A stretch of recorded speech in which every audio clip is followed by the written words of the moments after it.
इस तरीके की घटनाएं हमारे जो हिमाचल के अलग अलग क्षेत्र हैं वहाँ पे होते हैं। पिछले साल भी यहाँ पे हमारे बंजार क्षेत्र के ही तांदी इलाके में इस तरीके की अग्निकांड हुआ और इस बार फिर से हमारा जो सर्दियों का भी मौसम शुरू हो रहा है और यहाँ झनियार गांव में जो है ये बहुत भीषण अग्निकांड हुआ जिसमें बहुत से घर यहाँ पे जो है वो तबाह हो गए हैं, जलकर राख हो गए हैं। इसका हमको बहुत खेद है और इसीलिए आज मैं यहाँ पर उपस्थित हुआ हूँ और मुख्यमंत्री जी ने भी इसका जो है वो संज्ञान लिया है और यहाँ पे पूर्ण सहयोग और सहायता जो प्रभावित परिवार है उन लोगों को देने का सरकार ने निर्णय लिया है। आज सारा ये इसका मुआवजा डिपार्टमेंट कर रहा है और जितने भी इसमें प्रभावित लोग हैं, जिस तरीके से हमको तांदी में सभी लोगों को, प्रभावित परिवारों को पूरा मुआवजा सरकार की ओर से दिया गया, उसी तर्ज पर हम पूरा प्रयास करेंगे। मुख्यमंत्री जी से बात करेंगे कि यहाँ पर भी उसको घोषित किया जाए डिज़ास्टर एक्ट को और उसके तहत पूरा सहयोग जो है यहाँ पे हर परिवार को आने वाले समय में दिया जाए, उसका हम पूरा प्रयास करेंगे। तांदी में भी वैसा ही किया गया और वैसा ही यहाँ पर भी जो है वो किया जाएगा। दूसरा, अभी फौरी राहत के रूप से यहाँ पे डिस्ट्रिक्ट एडमिनिस्ट्रेशन की ओर से भी, रेड क्रॉस के ओर से भी यहाँ पे फौरी राहत हर जो है वो प्रभावित परिवार को दी गई है और हमारी जो एक संस्था भी है राजा वीरभद्र सिंह जी फाउंडेशन, उसके माध्यम से भी एक वित्तीय सहायता जो है वो 3 लाख रुपए की प्रभावित परिवारों को दी गई है और सभी और साथी भी अपनी अपनी ओर से अलग अलग रूप से जो है वो उसमें वित्तीय सहायता दे रहे हैं। मैं सबका आभारी भी हूँ, सबका धन्यवादी भी हूँ और मुझे विश्वास है कि हम इस दुख की घड़ी से उभरने का पूरा प्रयास करेंगे। मैंने पहले भी ये बात करी, मैं विनम्रता से ये निवेदन प्रदेश की जनता से और ख़ास करके जो हमारे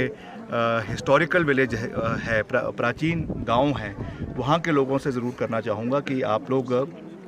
जिस तरीके का ये डिज़ास्टर हो रहा है, जब जगह जगह पे रोडों में भी ऐसी बहुत सी घटनाएं होती है, आनी में ऐसी बहुत सी घटनाएं होती है, तो मेरा ये निवेदन है कि जो इसमें बीमा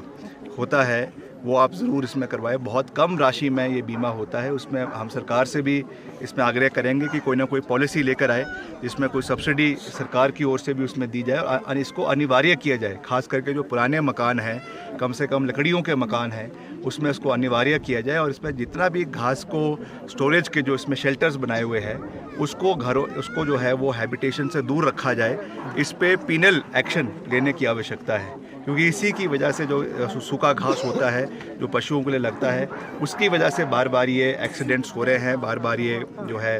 अग्निकांड हो रहा है। तो उस दृष्टि से भी इस पर सख्त कदम उठाने की आवश्यकता है। उस दृष्टि से भी हम इसमें सरकार से बात करेंगे, मुख्यमंत्री जी से बात करेंगे। बाकी हमारा ये दायित्व है कि इस मुश्किल घड़ी में हम क्षेत्र के लोगों के साथ खड़े रहे, यहाँ के लोगों की दुख दर्द में उनका साझा हम बने उनके परिवार के सदस्य के रूप में। इसीलिए आज हम यहाँ पर इनके बीच में जो है वो उपस्थित हुए हैं कि हमने, क्योंकि ये जो अधिकार क्षेत्र है ये तो हमारे जो रेवेन्यू मिनिस्टर है उनका डिपार्टमेंट है और मुख्यमंत्री जी का अधिकार क्षेत्र है। पिछली बार भी हम तांदी आए थे, वहाँ पर भी हमने इस विषय को उनके सामने रखा और मुख्यमंत्री जी ने तुरंत उस बात को माना और उसमें रिलीफ दिया। तो आज यहाँ पर हम आए हैं, इसीलिए आए हैं लोगों के बीच में कि लोगों की समस्याएं सुने और हमने इसका पूरा ब्यौरा बना दिया है। जैसे ही वापस शिमला जाऊंगा मैं मुख्यमंत्री जी से बात करूंगा और अब हमारा प्रयास रहेगा कि अगली कैबिनेट में इसको हम लगवाएं और इनको भी उसी तर्ज पे जो है वो रिलीफ दिया। विधानसभा क्षेत्र है, यहाँ पर करीबन 20